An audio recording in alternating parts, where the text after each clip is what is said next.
aí para vocês. Então, hoje a gente vai falar de práticas de curadoria como atividades de aprendizagem na cultura digital, com a participação da doutora Patrícia.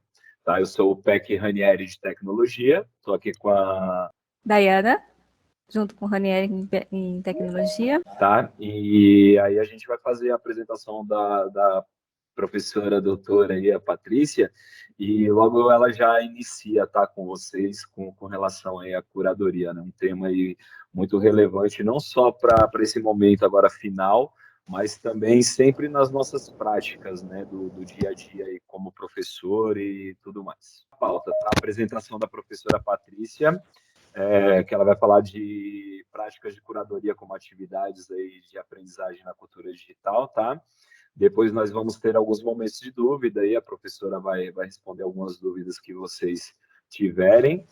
E aí, depois, quando ela sair, a gente dá continuidade aí, já voltando um pouco mais para BNCC, currículo, currículo em ação aí, para as habilidades mesmo que a gente tem aí dentro de todo o material do Estado, tá? E os encaminhamentos. Então, a gente trouxe a professora Patrícia, a doutora Patrícia Bassani, e a professora ela é doutora em informática na educação, ela é mestre em educação, bacharel em informática.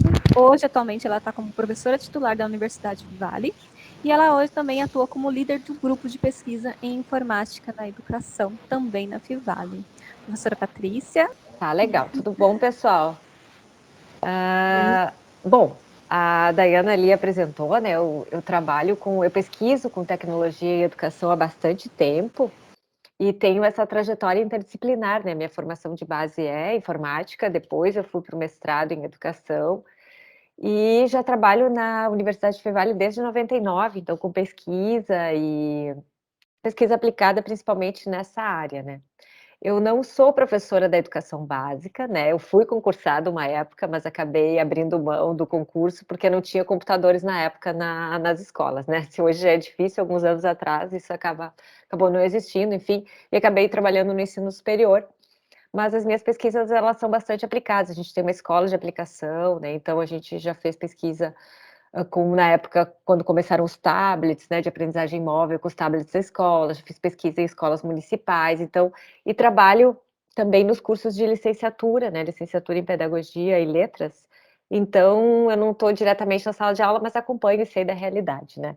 Talvez eu estou aqui em São Leopoldo, né, que é aqui no sul, a universidade fica em Novo Hamburgo, a uns 30 quilômetros da capital Porto Alegre, e talvez a realidade seja um pouquinho diferente, enfim, daí em termos, mas de forma geral, a gente aqui tem uma boa estrutura nas escolas municipais, a estrutura é melhor, né? E nas estaduais ainda pode melhorar bastante, mas essa é a nossa realidade por aqui. Bom, esse tema que eu vou apresentar para vocês hoje, né, sobre curadoria de conteúdo, e como prática de aprendizagem na cultura digital, eu comecei a estudar sobre esse tema mais ou menos ali em 2017, né, trabalhando com essa questão, quando a Emanuele, que é essa que está comigo aqui na foto, entra para fazer o doutorado, né, então eu já trabalhava com a tecnologia, com práticas educativas, e a gente já entendia a questão das tecnologias, né, já desde o que hoje talvez ficou muito conhecido na pandemia de chamar de ensino híbrido ou educação híbrida. Na verdade, a gente já trabalha isso com essa grande temática de tecnologias na sala de aula, né? Já há bastante tempo. Só que essa temática específica da curadoria, né? Eu começo a estudar ali em 2017 com a entrada da Emanuele no doutorado, né? Então, a Emanuele o que eu vou compartilhar com vocês, então, é um resumo, assim, de um capítulo que a gente acabou escrevendo quando ela terminou a tese, e esse capítulo está online, e eu acho que a Dayana já compartilhou com vocês, né, mas ali no site também tem uma live que a gente fez sobre a apresentação do capítulo, tem vários links, então depois, se vocês quiserem, dá para aprofundar lá, e, enfim, né, explorar algumas ferramentas que a gente trabalha. Então, eu vou mostrar para vocês isso, um pouco conceitual, e depois eu acrescentei o que não tinha lá, que é alguns exemplos de como eu venho trabalhando isso na minha prática, né? e tanto na licenciatura quanto com o pessoal da computação, que eu também dou aula para computação.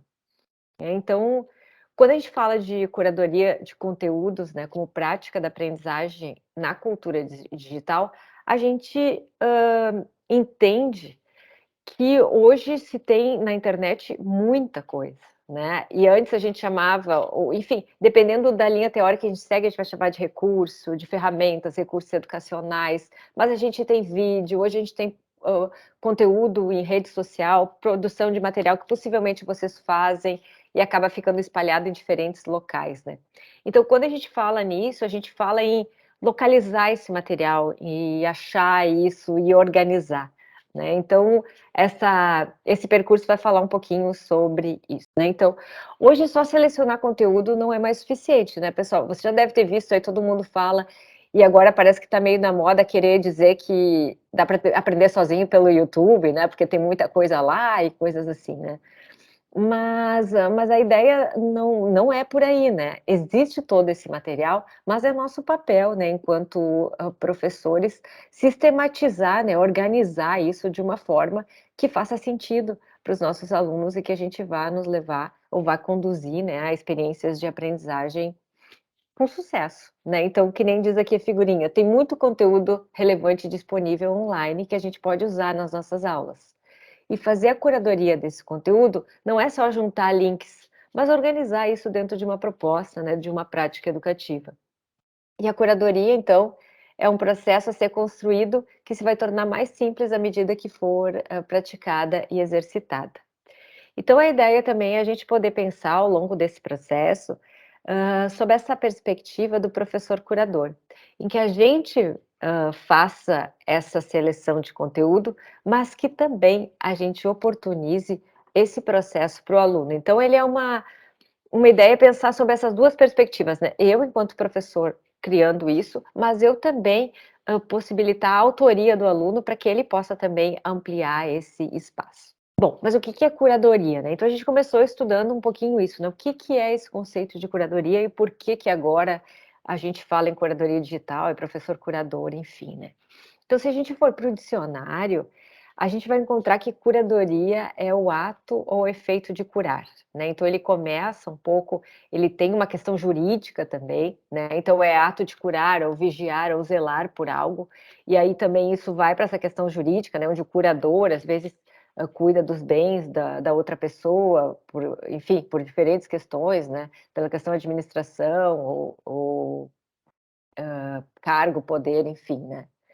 Mas na verdade esse conceito ele ficou bastante conhecido no contexto das artes, né? O curador de um museu, o curador de uma exposição, né? Que é aquele sujeito que organiza um conjunto de obras de forma que elas sejam compreendidas dentro de um determinado contexto. Então, quando a gente vai, por exemplo, eu tive a oportunidade de ir nas férias em São Paulo, e aí na Pinacoteca tinha uma exposição sobre as máquinas, a história das máquinas, né? Então a pessoa, né, às vezes é uma pessoa, mais de uma pessoa, então a gente tem o curador do museu, mas tem também o curador da exposição que organiza aquele espaço, né, e nos dá um caminho, né, que a gente pode percorrer.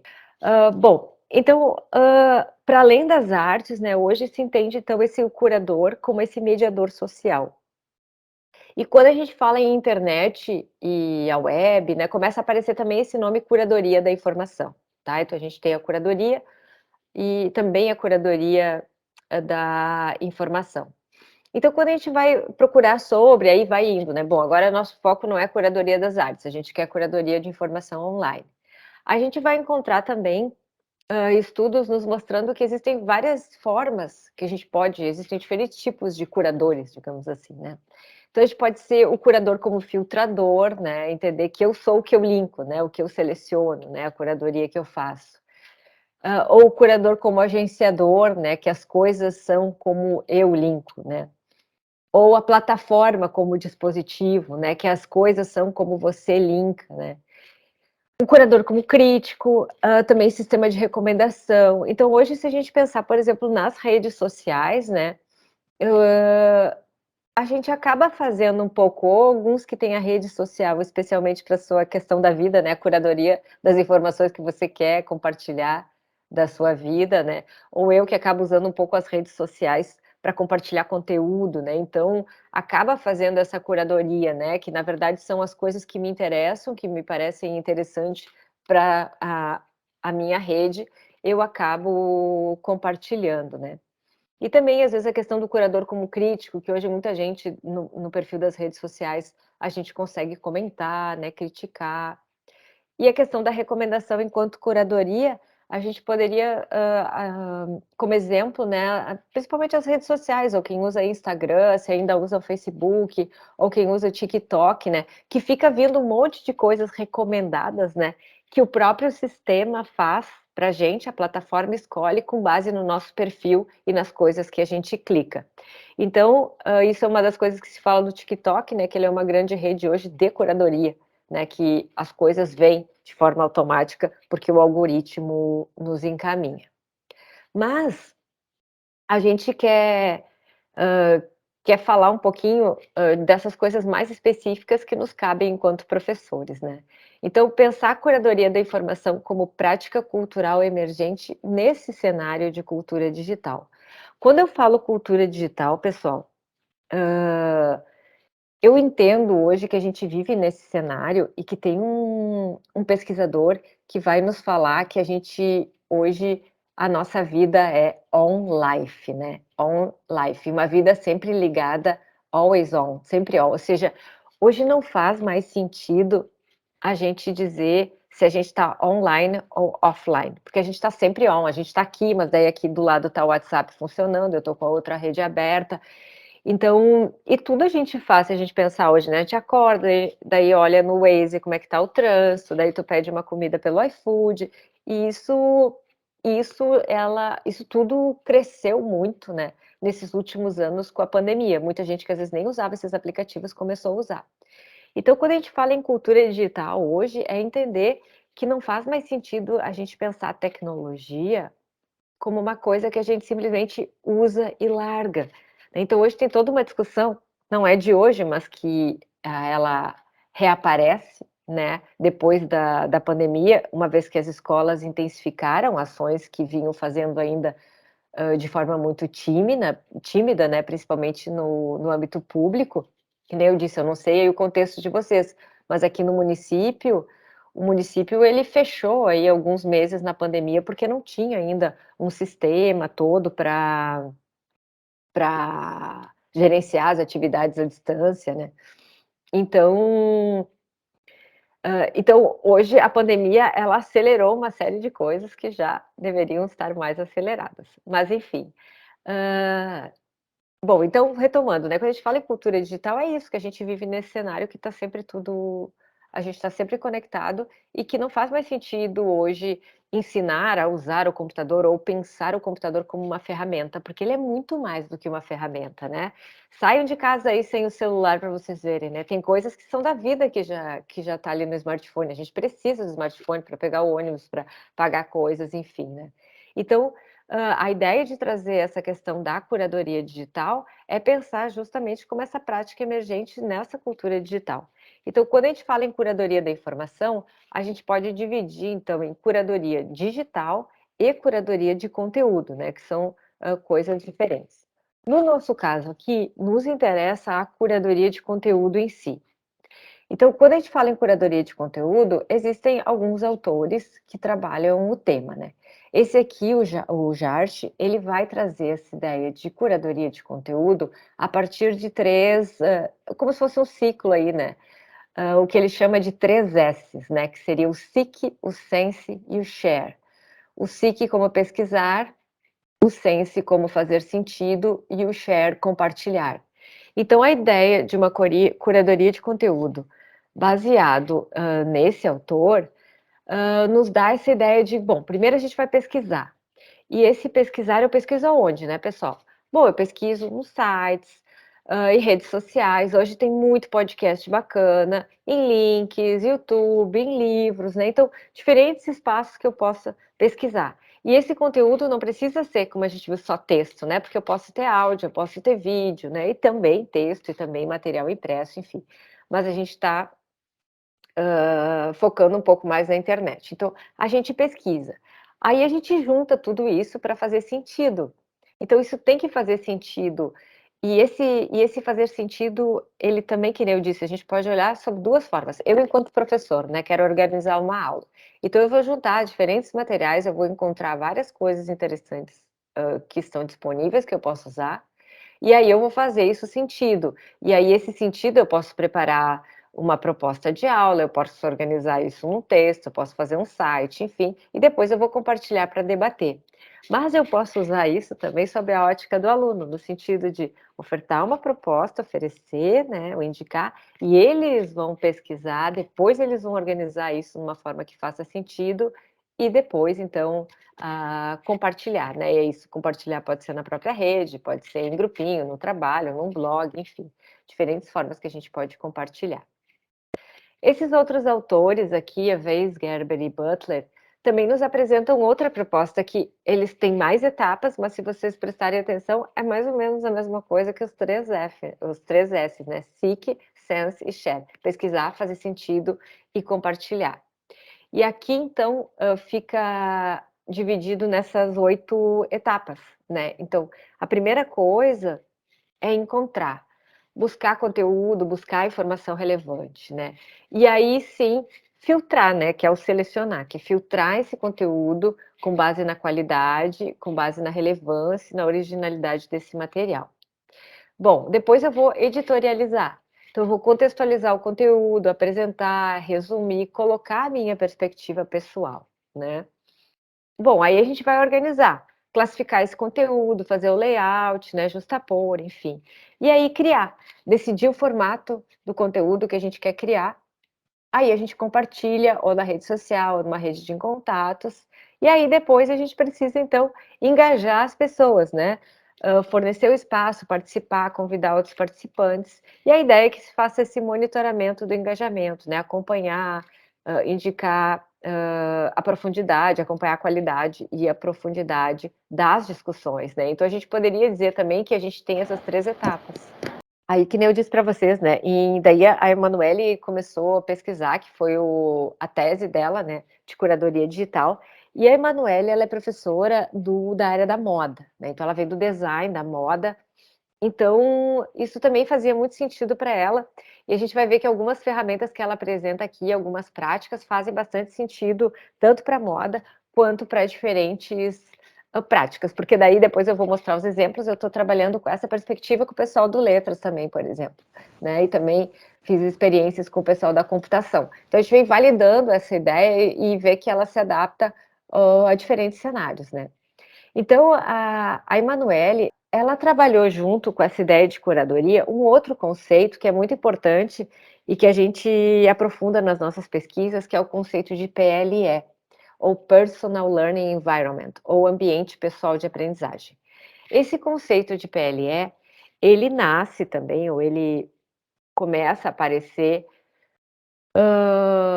alguns anos atrás, quando a gente começa a ter mais acesso à internet, né? Então, a ideia do conceito de PLE, então o PLE não é uma prática, né? E também não é uma pedagogia, mas é uma ideia, né? Um framework, um modelo para guiar o desenvolvimento de práticas com tecnologias. Então, um PLE, de forma bem simplificada, a gente poderia dizer, ele é composto por um conjunto de ferramentas, mecanismos e atividades que a gente usa para ler, para produzir, para compartilhar.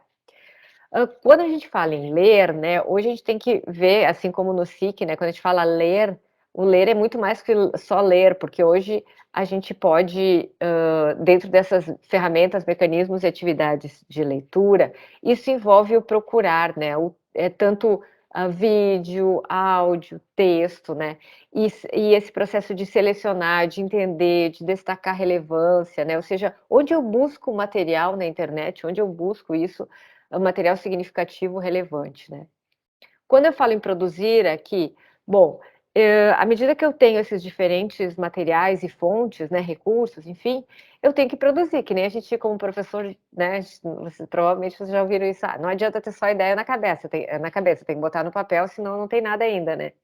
Então a ideia é que esse colocar no papel, né, esse produzir, isso também vai envolver diferentes ferramentas, mecanismos e atividades, porque o sujeito pode produzir alguma coisa em formato texto, que é muito tradicional na escola, Mas a gente pode, nessa ideia de cultura digital, produzir coisas como mapa mental, mapa visual, esquema, um vídeo, né, um áudio, um podcast, enfim, tem uma série, um desenho, história em quadrinhos, tem uma série de outras formas que os alunos podem documentar esse processo, né, do que eles aprenderam a partir desses mecanismos de leitura, né.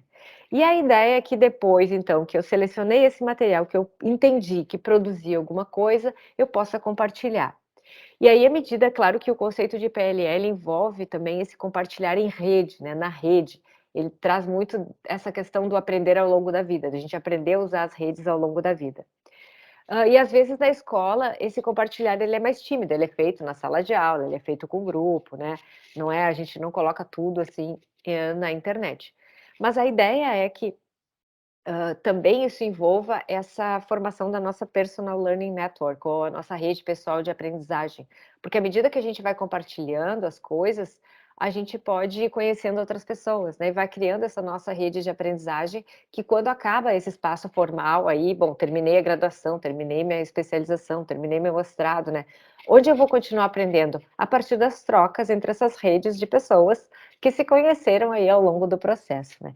Então a ideia é poder começar a trabalhar isso, claro que considerando os diferentes níveis de ensino que a gente está trabalhando, né, na educação básica vai ser diferente do ensino superior, que vai ser diferente da nossa vida, profissional, né. Mas a ideia é essa da gente aprender na rede e em rede. Então esse é um conceito de PLE, que hoje vem orientando todas as minhas práticas, né, a gente poder pensar, numa produção de experiências de aprendizagem que façam sentido nesse contexto da cultura digital e trazendo isso para a sala de aula. E essa ideia de curadoria, então, foi pensada, vocês vão ver aqui, que articulada com essa proposta de ambiente pessoal de aprendizagem, mas fechando e já nos mostrando assim um percurso, né, para facilitar e deixar a coisa um pouco mais concreta.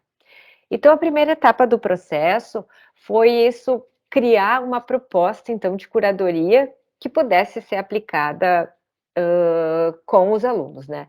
E como eu disse para vocês, apoiado nos conceitos de curadoria de conteúdo e apoiado também, no conceito de ambiente pessoal de aprendizagem.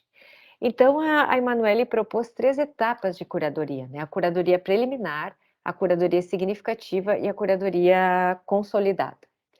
Na curadoria preliminar, o objetivo seria colecionar pesquisáveis, como ela chama, né? Texto, imagem, som, vídeo, né? Então, as ações, elas envolvem pesquisar, selecionar, organizar, compreender. Então, o objetivo dessa primeira etapa de curadoria é formar a intenção ou estabelecer uma direção. E aí eu poderia fazer diferentes práticas, né? Como eu disse, como ela vem da área do design, tem muitas práticas aqui como exemplos, são algumas mais gerais, mas algumas bem pontuais e específicas dessa área, que são bem interessantes, que às vezes a gente não explora tanto, como mapa mental, brainstorming, mapa de cenários, mapas conceituais, né? E aí existem várias tecnologias digitais ou ambientes que possibilitam que a gente faça isso, né? Que nem aqui tem alguns, tem o Google com QR, tem o Pewtree, Pinterest, Scoop, depois eu mostro alguns aí para vocês. Mas são ferramentas, ou mesmo pensando no Google, aí, que a maioria das escolas acabou fazendo a parceria, né? A gente pode usar o Jamboard, que dá para fazer, o próprio Google Desenhos, né? Os quadros, enfim. São ferramentas que facilitam essa coisa de organizar, juntar as coisas, né? Então, essa seria a primeira etapa, a curadoria preliminar, que é formar essa intenção. Bom, depois que eu já juntei esse conjunto de materiais, eu vou para a segunda etapa, eu começo a segunda etapa, que seria essa curadoria significativa, que é conceber entregáveis, que vai ser esse produto ou serviço ou conteúdo que a gente vai desenvolver. Eu, enquanto professor, esse meu entregável pode ser uma sequência didática, uma proposta de projeto, o delineamento de uma atividade, né? Mas também essa curadoria pode ser sob a perspectiva do aluno que tem que fazer uma determinada produção da feira de iniciação científica, não sei se vocês têm, dos projetos, né? Alguma coisa da aula, enfim, vai depender do contexto de vocês. E a ideia dessa curadoria significativa, então, é relacionar, remixar, criar, materializar, né, este entregável a partir deste primeiro processo. Então, primeiro a gente seleciona e organiza os materiais que nos interessam. Depois, então, a gente relaciona, remixa, cria o que precisa, ou seja, a gente vai atribuir sentido, né, vai desenvolver essa ideia, vai desenvolver esse conteúdo. E aí existem várias práticas que a gente pode usar também, né, que nem coloca desenho, apresentação, alguma criar persona para alguma coisa, sketchbook, vídeos, textos, e aí também diferentes tecnologias e ambientes que a gente poderia usar. Canva, fábrica de aplicativos, o Lino, o Padlet, que são murais online, Pictochart e um monte de outras ferramentas. Ali tem um TikTok, mas esse TikTok ali não é o mesmo que vocês devem estar pensando, é uma linha do tempo, né, que a gente consegue criar. Enfim, para criar esse conteúdo, criar esse produto, né, que seria o entregável. E depois, então, entraria nessa terceira parte, que é a curadoria consolidada, que aí, nesse caso, a ideia é disseminar os compartilháveis, né, que é compartilhar, dialogar, engajar e monitorar. Então, é publicar esse conteúdo autoral e ampliar a rede pessoal de contatos, né. Então, para isso, eu poderia publicar esse material no blog, no chat, no evento, grupos de discussão, um grupo do Facebook da turma, enfim, né, diferentes espaços que a gente tem hoje para publicar material. E aí, alguns exemplos também para fazer isso, né, que nem aqui ela coloca no Google Drive, no Instagram, Pinterest, Pinterest, Prezi, Behance, enfim, uma série de ambientes que também permitem isso. E aí, está tudo resumido aqui nessa figura, né, que é a proposta para a curadoria de conteúdo digital 2.0, entendendo essa curadoria como atividade de aprendizagem na cultura digital. Então, a gente teria aqui as 3 etapas da curadoria, que estão intimamente relacionadas com essas 3 grandes etapas do conceito de PLE. Então, a curadoria preliminar, né, onde a gente tem o colecionar pesquisáveis, e então a gente tem aqui exemplos de diferentes ambientes que a gente poderia usar para organizar as ideias. Depois a gente tem aqui a segunda etapa, que seria a curadoria significativa, também baseado nessa questão do produzir do PLE, então a gente tem também uma série de outras ferramentas gratuitas online que a gente poderia usar para conceber, e depois nessa curadoria consolidada, que é esse espaço de compartilhamento, né, também de uma série de outros ambientes onde a gente consegue compartilhar os nossos materiais e ir criando a nossa rede de troca. Bom, e existem ambientes online para curadoria, tem vários que a gente pode usar esses materiais para sistematizar materiais. Esse primeiro aqui, que é o Pinterest, é um ambiente que eu gosto muito, que eu venho usando para as aulas, que ele é bem interessante para a gente, enquanto professor, poder organizar os materiais ali. A gente consegue simplesmente colocar links ali, mas eu também consigo criar propostas de aulas ali. Depois eu vou mostrar alguns exemplos de alguns alunos que usaram esses materiais, porque tu pode organizar uma pastinha por turma, colocar materiais, ou tu pode criar um projeto ali dentro, enfim. Esse Digo é um bem completo, assim, eu acho que ele é até o mais difícil, mas ele é um ambiente específico para curadoria super completo. Esse Pinterest também, que é uma rede social de imagens, fotos, tem um monte de coisa, né? A gente acaba usando para procurar decoração e moda, mas também dá para ser usada, tem livros, ou seja, organizar os materiais de vocês. Esse Padlet aqui, hoje, para mim, ela ainda é uma das melhores ferramentas que a gente tem, né? Quando a gente se cadastra, acho que só pode ter 3 murais, infelizmente, mas ela é muito, muito, muito interessante para fazer atividades síncronas e assíncronas com os alunos. Prezi, que já era mais antigo, né? O pessoal deixou de usar, mas esses dias a gente viu que ainda existe, é interessante, enfim, e tem muito mais, né? Tem muito ambiente, que são os ambientes, pessoal, por exemplo, Pinterest e Digo, eles são ambientes que a gente diria que são ambientes específicos de curadoria, principalmente o Digo, ele é um ambiente para isso, né? Para marcar, para usar hashtag, tu marca, ele é bem um ambiente bastante robusto para isso.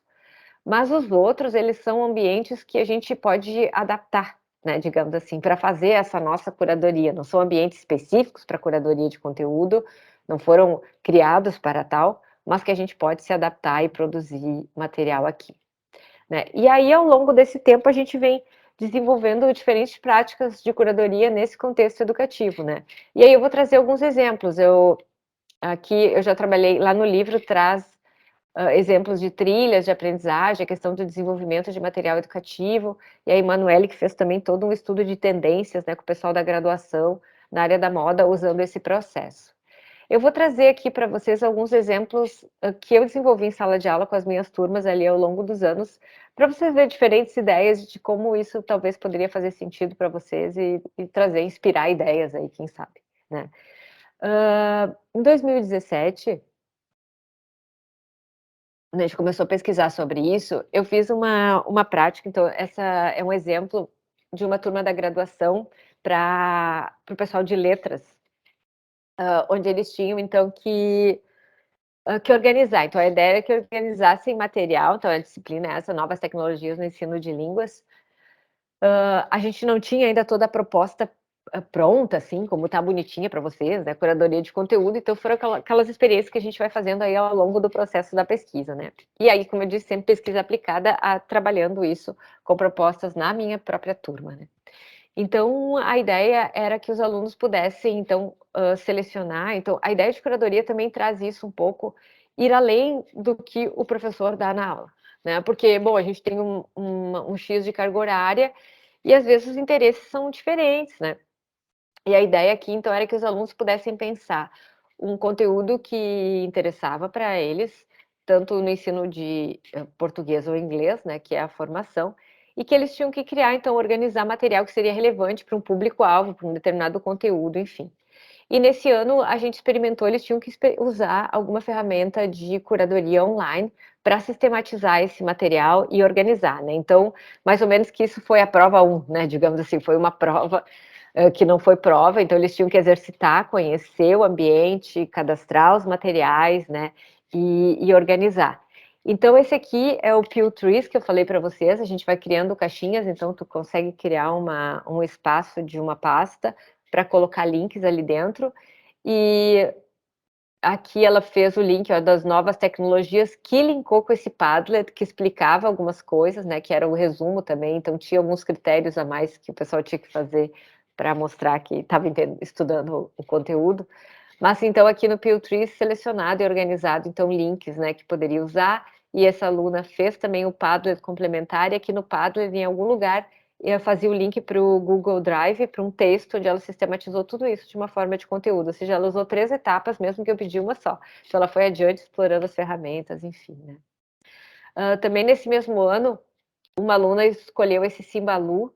Esse Simbalu é uma ferramenta que aparece assim, ele chama isso de web mix.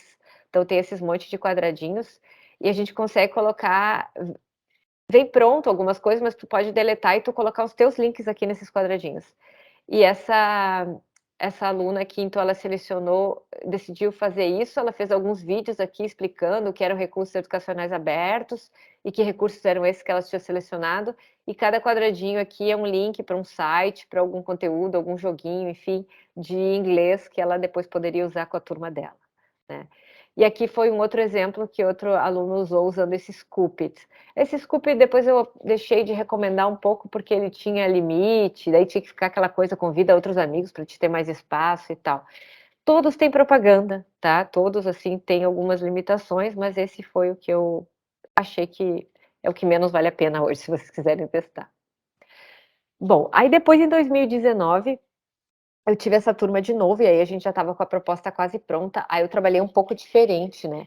A ideia, então, dessa disciplina era que eles pudessem desenvolver um conteúdo, então, a disciplina essa tem carga horária prática, né, carga horária teórica e carga horária prática, e a prática da disciplina era desenvolver um conteúdo que pudesse ser usado na sala de aula, tanto no contexto da formação de professores ou diretamente com os alunos deles, né, porque depois vão fazer estágio.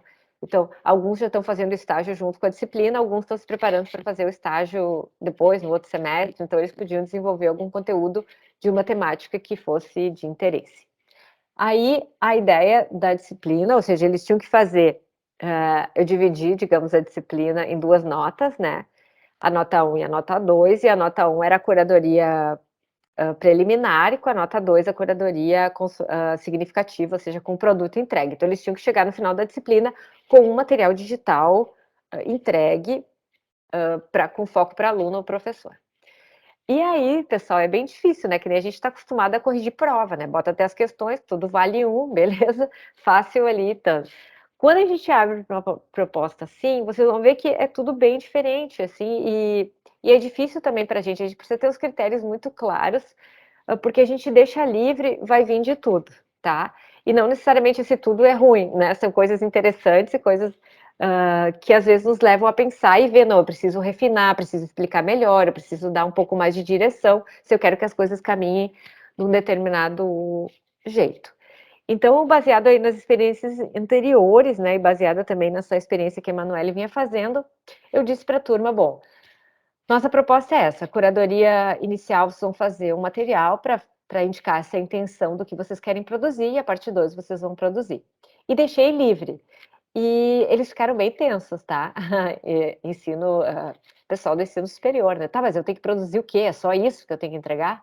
Eu falei, mas não é só isso, né? O só isso é tu fazer toda essa intenção, é pesquisar, é organizar, e a gente fez uma apresentação. E aí, esse aqui é um exemplo de um material que foi entregue, né? Esse foi um menino que ele era bolsista de iniciação científica de uma colega minha e trabalhava com práticas educativas numa entidade. E ele perguntou: eu poderia fazer a curadoria do material e de todo o conteúdo do projeto de pesquisa? Deu maravilha, a tua orientadora vai adorar, né? E aí ele entregou, experimentou esse no Go com QR, é um mapa conceitual.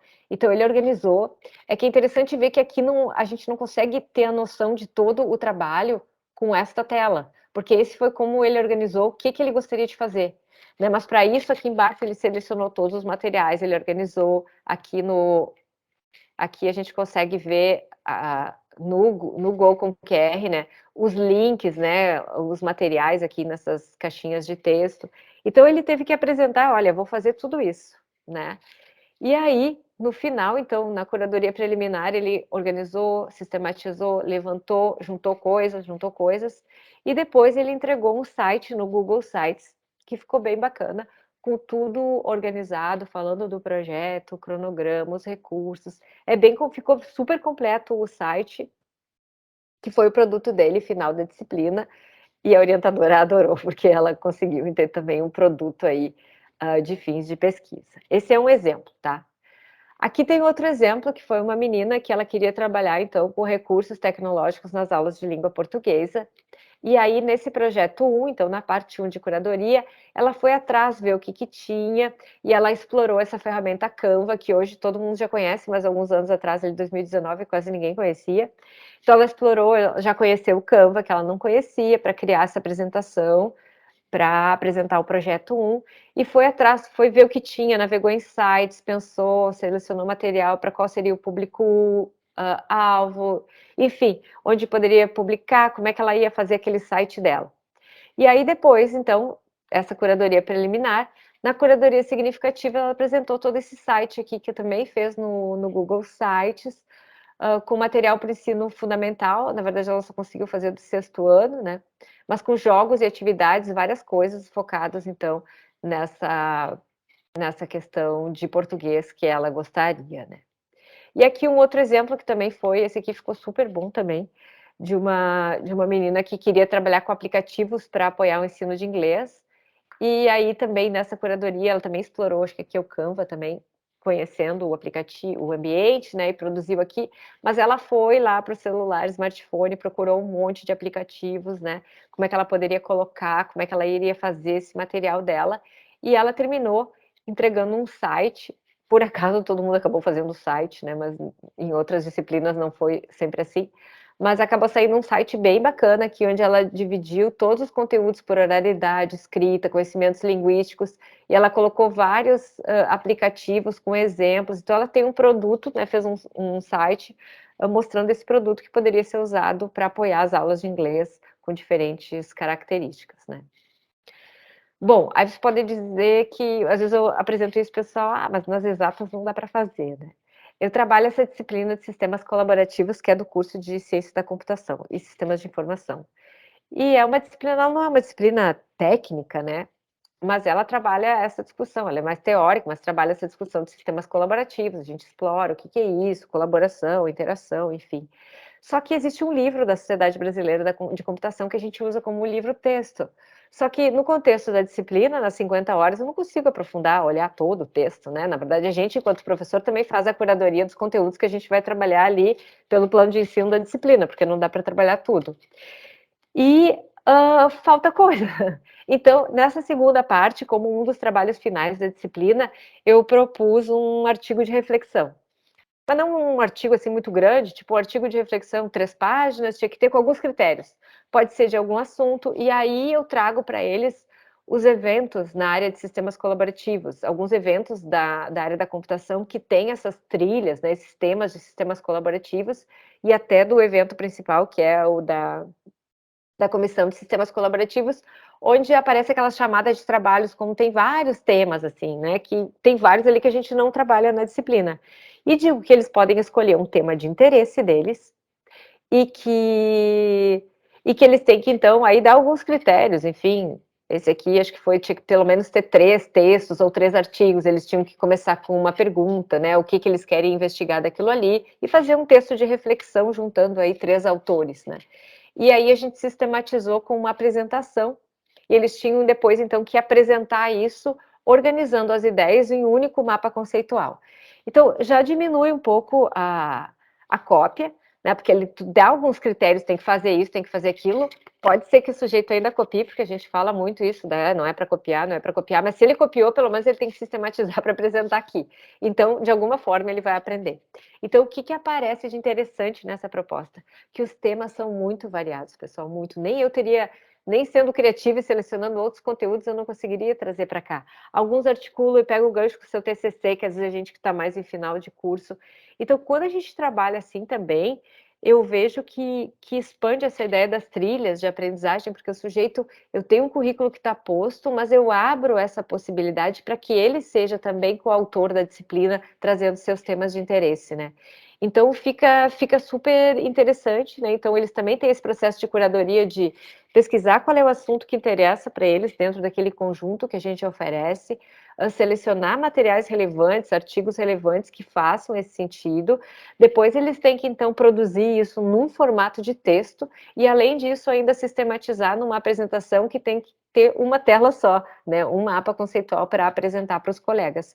Então, eu já fiz isso também 2 semestres e gostei muito dessa proposta. Né? Então, o que vocês vão encontrar nesse capítulo, né? Vocês vão encontrar se vocês lerem o textinho lá, sugerido, né, do e-book, então vai aprofundar um pouquinho sobre essa questão dos modelos de curadoria online, curadoria da informação, essa questão teórica, né? Vai apresentar algumas práticas um pouco mais detalhadas também no ensino superior e na educação básica, vão ter outros exemplos ali, e tem links para vários ambientes, né, que seriam ambientes específicos de curadoria, e outros ambientes online que a gente pode se apropriar para conhecer. Né? Bom, e aqui está aqui embaixo tem o link, onde tem o livro, um capítulo do livro, e se vocês colocarem só essa primeira parte, sem ter barra curadoria, já fica o convite para ler, tem vários outros capítulos lá, é o livro que a gente fez de uma série de pesquisadores aí na área de informática na educação. E eu deixo aqui também o meu Instagram, que é Pebassani, que ali vocês vão ter, tem um monte de coisa que eu compartilho, eu uso o Instagram mais de uma forma profissional do que pessoal, e tem o link ali para a série de outros lugares que tem textos, materiais, que vocês podem também buscar, né, ou encontrar outras coisas. Obrigado, professora Patrícia. Então é isso aí, pessoal. A professora trouxe um pouquinho aí do que é essa parte de curadoria, né? Não deixem aí de ver o material dela, a gente já disponibilizou os links, tem uma parte lá do texto também, já disponibilizamos o site, tá? Muito obrigado, professora, por ter aceito o convite aí. É uma formação muito importante, né? Porque a gente aí nesse decorrer aí com essa enxurrada de informações, com muita coisa que a gente tem aí, ter esse ponto mesmo de se pensar, parar, refletir, coletar essas informações e fazer aí um planejamento melhor aí para as nossas aulas, para tudo, né? Muito obrigado, professora. Tá legal, gente. Obrigada, então, e boa reunião aí para vocês. Obrigado.